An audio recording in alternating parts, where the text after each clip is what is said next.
Question number 29. A beam of light from a laser beam is incident normally on a diffraction grating. The diagram shows only the second order maxima that are being produced.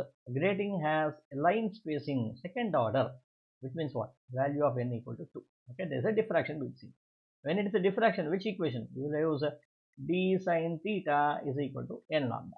Okay, now n value is got. Then grating has a specific line spacing of 1 into 10 power minus 6 meters.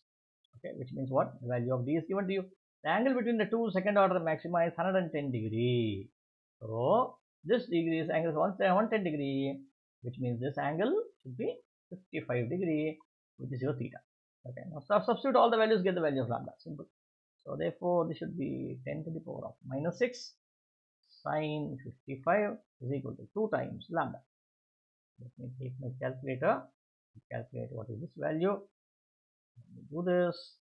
I get sine 55. 55 sine of this angle is equal to so much. So I get 0.8191. I get this value. So I get 10 power minus 6 into 0.8191 is equal to 2 lambda.